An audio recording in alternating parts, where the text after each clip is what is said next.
Assalamu alaikum and very good morning to everyone. I'm your OIS coordinator, Ms. Shazia Maureen. Today, once again, I'm over here to teach you to take your science class. I think it's our second class. Oxford International School GH Campus, International Primary Science 5.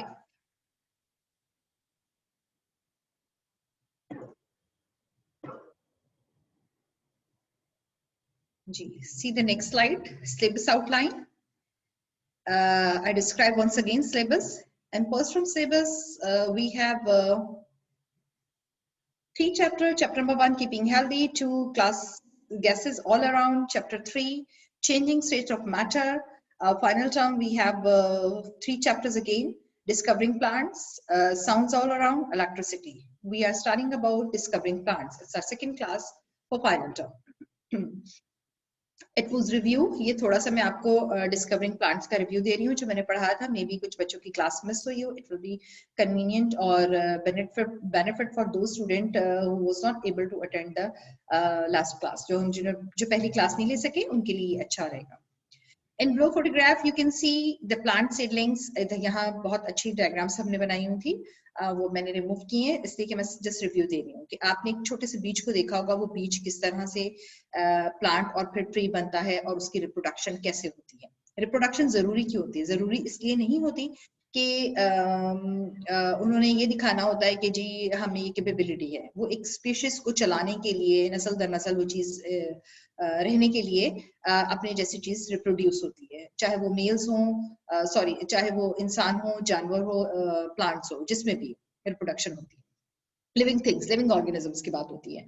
और ये reproduction plants में 2 तरह की होती है, sexual और asexual होती है. एनिमल्स की जब हम बात करेंगे तो वो भी एक्सप्लेन करूंगी. नॉट टू मच डिफरेंट बहुत ज्यादा नहीं. आतिफ असलम, आप क्या कर रहे हैं? Atif Irfan, don't play with me, I will remove from this group. जी, all living organisms does not reproduction. अभी मैंने आपको बता दिया क्यों होती है. मेल एंड फीमेल पार्ट्स के प्लांट्स के फ्लावर के आपको मैंने बताया कि वो क्यों कैसे होते हैं, उनके नेम्स क्या होते हैं. और पॉलिनेशन क्या होती है. Pollination enter to stigma. और 2 तरह की सेक्सुअल और एसेक्सुअल रिप्रोडक्शन के बारे में भी लास्ट क्लास में मैंने आपको बताया था. सेल्फ पॉलिनेशन होती है और क्रॉस पॉलिनेशन. सेल्फ पॉलिनेशन में उसी प्लांट का वही फ्लावर जो है किस तरह से अपने जो है एग्स जो है वो ओवल तक लेकर जाता है. ये उसी प्लांट में, कि उसी फूल में, ये उसी ट्री में हो जाता है. और क्रॉस पॉलिनेशन के लिए वो दूसरा फूल दूसरे फ्लावर तक जाता है या दूसरे ट्री तक भी जाती है, पॉलन जो है. अब आज का जो हमारा टॉपिक है दैट वाज रिव्यू, वो रिव्यू था जो हम पढ़ चुके थे. अब ये आज का टॉपिक है पॉलिनेशन बाय एनिमल्स. एनिमल्स के थ्रू जो पॉलिनेशन होती है वो किस तरह से होती है और क्यों होती है, क्या अट्रैक्शन होती है, क्या सोर्सेस हैं. Flowers that are pollinated by animals usually have colorful petals and nice scents.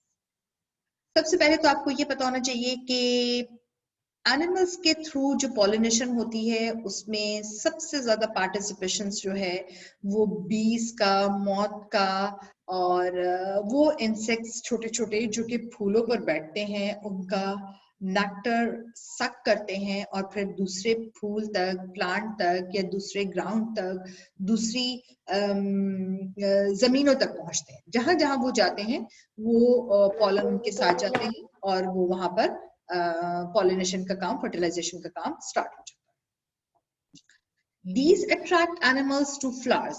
अब बात ये हो रही थी कि पेटल्स जो हैं, पत्तियां जो हैं, सेपल पेटल, सेपल कहते हैं ग्रीन वाली पत्तियों को जो कि फूल के नीचे होती है, और पेटल्स कहते हैं ये जो अंदर कलरफुल सारे. ठीक है, ये फ्लावर है और ये जो उसकी पेटल्स हैं, these all are colorful. और ये जो नीचे 5 लीव्स होती हैं ये होती हैं sepal. These leaves are called sepal and the colorful called petal. ये इंसेक्ट्स को, एनिमल्स को अट्रैक्ट करते हैं. जैसे कि बच्चों को हमने सुना होगा कि बच्चों को कलर्स की रिकग्नाइजेशन बहुत अच्छे से होती है. जितनी आपने देखा होगा पीजी, नर्सरी, केजी में हमारे पास बड़ी कलरफुल क्लासेस है कि वो चीजें बच्चों को अट्रैक्ट करती हैं. इसी तरह से इंसेक्ट्स को जो पेटल्स के ये कलर्स होते हैं ये बहुत अट्रैक्ट करते हैं. एक कॉज अट्रैक्शन भी है कि एनिमल्स को क्या जरूरत पड़ी कि वो वहां आए, उसे वो चीजें खूबसूरत लगती हैं, कलर्स लगते हैं, वो वहां जाता है, वहां उसे सेंट और नेक्टर मिलता है, अच्छी खुशबू मिलती है और वो जूस मिलता है जिसे वो सक करता है, उसे अपनी फूड वहां से मिलती है जिसकी वजह से वो जाता है। अट्रैक्शन किस चीज की है? कलरफुल पैटर्न्स की। माइक किसका ऑन है? याकूब, क्या मसला है बेटा आपके साथ? जी, these animals may be rewarded with pollen or nectar in the flower. Nectar क्या चीज होती है? सबसे पहले तो आपको ये पता होना चाहिए, एक स्वीट लिक्विड है। फूलों में कुदरती तौर पर, फ्लावर्स में ये नेक्टर होता है। इस नेक्टर को सक करने के लिए, इस जूस को पीने के लिए, इस मीठे से शरबत को पीने के लिए इंसेक्ट्स जो हैं, बीज जो हैं, वो इसके ऊपर बैठती हैं, फ्लावर के ऊपर आती हैं, फ्लावर के ऊपर बैठती हैं। अब यहां से इनके अंदर, इनकी लीव्स में, इनकी बीक्स में, इनके माउथ में क्या चीज आती है? नेक्टर तो ये अपनी ग़िज़ा तो ले ही रहे हैं, उसके बाद इनके साथ पोलन्स आते हैं, वो जो छोटे छोटे होते हैं ना पोलन्स फूलों में, वो आते हैं। अब ये उड़ के एक फूल से दूसरे फूल पर गए, दूसरे बाग में गए, वो पोलन वहां रह गए, वहां गिर गए। इस तरह से इनकी पॉलिनेशन जो है विद एनिमल्स होती है, प्लांट्स की, फ्लावर्स की। एक्सप्लेन कर दिया, बेपर। Flowers that are pollinated by animals also usually have sticky pollen. Sticky pollen मतलब कि इनके साथ वो stick कर जाते हैं। The sticky pollen can stick onto the bodies of the pollinators. Pollinators कहते हैं उन animals को जो कि ये जरिया बनते हैं पॉलन को एक जगह से दूसरी जगह पहुंचाने का। जैसे अब इस वक्त मैं पॉलिनेटर हूं आपको एजुकेट करने के लिए। आपको बैठ के यहाँ कौन पढ़ा रहा है? मैं पढ़ा रही हूं, मैं यहाँ पर पॉलिनेटर। ये फ्लावर है, सी, ये जूसी फ्लावर है। यहाँ आते हैं बहुत सारे बीज और मॉथ एंड वो शहद की मक्खियां और इंसेक्ट्स, वो यहाँ से सक करती हैं। अब यहाँ पे इनके साथ स्टिक कर गया, चिपक गया पॉलन, बीज जो होते हैं छोटे छोटे से फूल में। अब ये जा रहे हैं दूसरी बॉटल पे, दूसरे जगह पर। यहाँ पर वो सारे के सारे रह गए, वो रास्ते में उड़ के गए, वहां पर कुछ हो गए। दुनिया भी आई है, दुनिया राहिल जी क्या बता रही थी मैं आपको? When the pollinators move from one flower to another to feed, they transfer some of the pollen to the stigma of the flowers. जब एक जगह से दूसरी जगह जाते हैं तो वो ट्रांसफर करते हैं उन पॉलन्स को स्टिग्मा तक, जो कि वो अपने साथ लेकर आ गए, जो उनके साथ स्टिक हो। बिल्कुल सिंपल सी बात। ये होती है पॉलिनेशन बाय एनिमल्स। अब एनिमल्स में मैंने अभी आपको इंसेक्ट्स का बताया। फॉर एग्जाम्पल एक वहां पर मंकी है, मंकी खाने के लिए आया बनाना, उसे बनाना खाया, उसके बनाना का बीज जाके दूसरी जगह पे गिर गया, पॉलिनेशन हो गई। सिर्फ मक्खियां ही नहीं करेंगी, इंसेक्ट्स या बीटल्स ही नहीं करेंगे, एनिमल्स, जो भी एनिमल्स जिस भी फूल के पास या फल के पास जाता है और उसे खाता है और एक जगह से दूसरी जगह जाता है, तो वो ऑटोमेटिकली उसके पोलन्स जो हैं, उसके बीज, सीड्स जो हैं, उसके साथ एक जगह से दूसरी जगह ट्रांसफर हो जाते हैं और वो पॉलिनेट करते हैं और उन्हें पॉलिनेटर कहते हैं। जी, पॉलिनेशन बाय एनिमल्स, ये देखिए, ये एक ब्लैक कलर का इंसेक्ट दिख रहा है जो कि इस वक्त नेक्टर को सक कर रहा है, नेक्टर उस जूस को, उस जूसी स्वीट जूस को जो कि इस फ्लावर के अंदर है। जब ये यहाँ से उठेगा, उड़ेगा, फ्लाई करेगा, तो इसके साथ कुछ पोलन जो हैं वो स्टिक हो जाएंगे। अब ये जो इस वाले फ्लावर पे गया तो वो यहाँ पर आ गए या दूसरे गार्डन में चले गए, जहां जहां वो जाएगा वो पोलन वहां छोड़ता जाएगा। ये देखिए, ये एक बर्ड है, ये भी नेक्टर को सक कर रहा है। अब ये जब यहाँ से जाएगा, इसकी बीक में होगा, इसके फीदर्स में आ जाएंगे, इसकी लेग्स में आ जाएगा, जहां जहां ये जाएगा वहां पॉलिनेशन। ये देखिए। अच्छा, अब ये जो नेक्टर की बात हो रही थी, समटाइम ये नेक्टर जो है ये सिर्फ फ्लावर के अंदर नहीं होता, ये स्टैम्प्स पे भी होता है। ये देखिए, ये एक इंसेक्ट आप देखिए, ये इस स्टैम्प पर है। ये स्टैम्प जो है ये फुल ऑफ नेक्टर, ठीक है।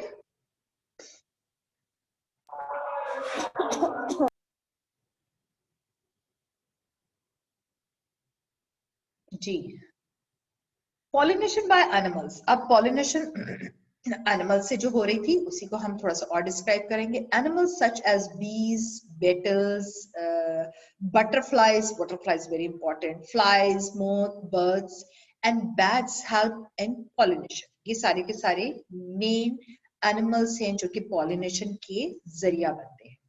Bees in particular are important pollinators। Bees जो हैं, मक्खियां जो हैं, वो एक खास पॉलिनेटर हैं, मतलब कि वो बहुत ज्यादा फूलों पर बैठती हैं और फिर जहां जहां जाती हैं वो कॉज बनती हैं पॉलिनेशन का। They pollinate many kinds of crop। वो क्रॉप्स को भी पॉलिनेट कर रही होती हैं, क्रॉप्स पे भी बैठती हैं, क्रॉप्स पे भी जाती हैं, फसलों में जाती हैं, ठीक है। आपने देखा मक्खियों का एक सीजन आता है, धड़ाधड़ मक्खियां हर जगह हर जगह हर जगह मक्खियां दिखती है। मुझे बहुत एलर्जी है मक्खियों से, तो अस्तगफिरुल्लाह। लेकिन ये एक एनिमल है, एक मतलब कि हमारे पॉलिनेशन के लिए बहुत इंपॉर्टेंट है और इसका होना भी बहुत जरूरी होता है, क्योंकि ये नहीं होंगी तो फिर शहद हम कहाँ से खाएंगे। हमें शहद बहुत पसंद है, तो जरूरी नहीं कि जो चीज आपको पसंद नहीं वो किसी काम की नहीं। दुनिया में अल्लाह ताला ने जो चीजें बनाई वो काम की। पॉलिनेशन बाय विंड, वो था पॉलिनेशन बाय एनिमल्स। अब पॉलिनेशन बाय विंड, विंड से, हवा से भी पॉलिनेशन होती है। कैसे होती है बता दो। Flowers pollinated by wind usually have white और डल कलर। वो फ्लावर्स जो कि डल कलर्स में होते हैं, जिनके पेटल्स के बहुत रंगीन रंग नहीं होते, उनकी पॉलिनेशन ज्यादातर कैसे होती है? विंड से। Atif Irfan, what are you doing?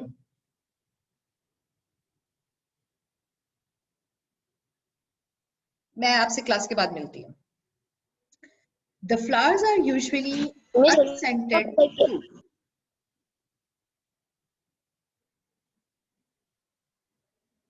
Mute.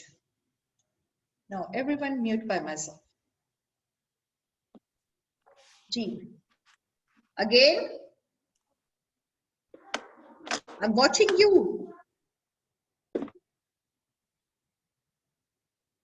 Flowers pollinated by wind usually have white or dull colored small petals. The flowers are usually unscented too।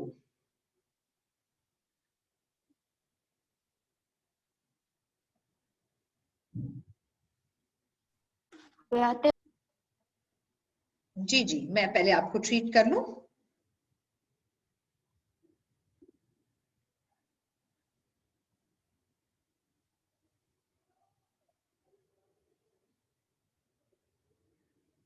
जी, क्या बता रही थी मैं आपको? Some wind pollinated flowers do not even have petals।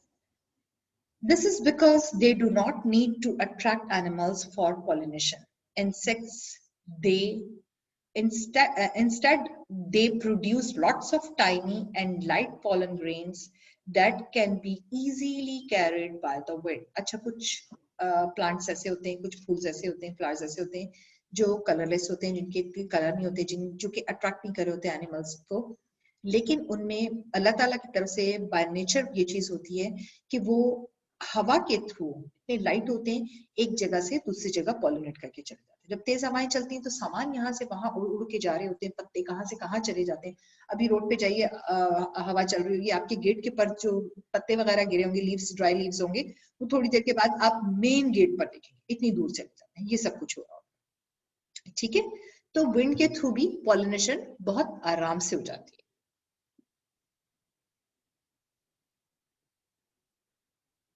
See the next slide. The diagram above shows the anthers and stigma of a grass। ये grass है, ठीक है, ये grass की एक leaf है। Grass plant that is pollinated by wind। देखिए ये pollinate किससे होती है? Wind से, हवा से। Its anthers hang out of the flower. इसके एंथर जो हैं फ्लावर के, इसके अंदर स्टिक हो गए, चले गए. This helps them to catch pollen grains floating in the air. जब हवा चलती है तो ग्रास में यूं यूं करके जो है कुछ पॉलन्स जो हैं वो आ जाते हैं, 100% आ जाते हैं, और फिर जब ग्रास एक जगह से दूसरी जगह जाती है तो उस तरह पॉलिनेशन हो जाती है.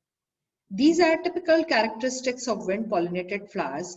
Many grasses and trees are wind pollinated. ज्यादातर grasses और trees जो हैं वो wind से pollinate करते हैं. Flowers की जो pollination है उसमें ज्यादा पार्टिसिपेशन होता है इंसेक्ट्स का, गार्डन्स वगैरह में देखिए, और ग्रास और ट्रीज की पॉलिनेशन ज्यादातर बाय विंड होती है. आपने देखा होगा कि वो आपने मैंगो खाया, मैंगो के बाद उसका गांव में लोग चलते हुए मैंने देखा है कि उसे यूं करके उसकी जो बीज होता है, सीड बीच में से निकलता है बड़ा सारा, गुठली जिसे आप कहते हो, जो फेंक देते हो. 10, 12, 15 दिन के बाद वही उस जगह पे जहाँ फेंकी होती है खेतों में, गाँव में, तो वहां उसका छोटा सा प्लांट निकल आता है, और साल के बाद आप देखते हो इतना बड़ा ट्री बन जाता है. तो वो पॉलिनेशन के लिए कोई स्पेसिफिक काम नहीं करना पड़ा ना, वो यहाँ से ये हो गया, वो आपके थ्रू भी हो गया. ठीक है. तो ग्रास की भी इस तरह से पॉलिनेशन होती है. ग्रास को आप पाँव के साथ चलते चलते आपकी ग्रास जूतों में आ जाती है, वो आपके गार्डन तक आ गई है, तो वहां पे भी इसकी पॉलिनेशन होती है, वहां पे भी वो ग्रो करती है.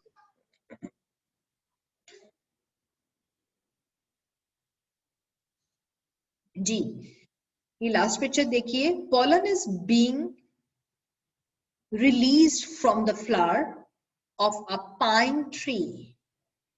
Some people are allergic to pollen. कुछ लोगों को एलर्जी होती है pollen से. मुझे भी बहुत ज्यादा हाई एलर्जी है from pollen. They get watery eyes. उनकी eyes watery रहती हैं and start sneezing. स्नीजिंग, नज़ला, खांसी, और ये खांसी तो नहीं, स्नीजिंग, और स्पेशली वो जो छींके सी हो जाती हैं वो भी शुरू हो जाती हैं. When there is too much pollen in the air. अगर हवा में बहुत ज्यादा पोलन, एक पीरियड ऐसा आता है जब बहुत ज्यादा ईयर में जब ये पोलन बहुत ज्यादा विंड के थ्रू यहाँ वहाँ ट्रांसफर हो रहे होते हैं, उस वक्त आप नोटिस करें कि आपको आंखों में जरा इचिंग होती है, वाटरी आईज रहती हैं, जिन लोगों को एलर्जी होती है. इस्लामाबाद जाए तो वहां पे ये बहुत ज्यादा सीन होता है, क्योंकि वहां पे पॉलिनेशन बहुत ज्यादा है, प्लांटेशन बहुत ज्यादा है, फ्लावर्स बहुत ज्यादा ग्रो करते हैं. सच अ ब्यूटीफुल सिटी. तो हमारे पास तो पॉलिनेशन जरा कराची में कम है, मतलब कि ऐसा वेदर कम दिखने को मिल रहा होता है. लेकिन I remember last year school में काफी ज्यादा हवाएं चल रही थी, तो वो पॉलन बकायदा दिख रहे होते थे, उड़ रहे होते थे. आज सामने ट्रीज है ना, तो उसकी वजह से तो वो उस वक्त भी काफी स्नीजिंग और वाटरी आईज और इचिंग आईज पे हो रही होती है. तो इससे थोड़ी सी केयर भी करनी चाहिए. ठीक है. अब ये था all about our today's topic. Now I'm stop sharing screen. Come on screen everyone. Now on your mics, unmute करें खुद को unmute कीजिए. जी, समझ आया आपको? टॉपिक समझ आया? Yes. That's great. अब इसका होमवर्क क्या करें? इसका होमवर्क ये करते हैं कि कुछ पिक्चर्स ड्राइंग के लिए मैं आप लोगों को देती हूँ. ठीक है. वो पिक्चर्स आपको ड्राइंग करनी होंगी. अब वो मैं आपके साथ, अभी मेरी नेक्स्ट क्लास है, नेक्स्ट क्लास ले लूँ, उसके बाद मैं आप लोगों के साथ होमवर्क शेयर करूँ. ठीक है. अगर कोई क्वेश्चन पूछना है related to topic by wind और बाय एनिमल्स, तो वो आप You want to ask anything? Savira? Muzaffar? Nothing? No, miss. Okay, then bye-bye. Allah Hafiz. Bye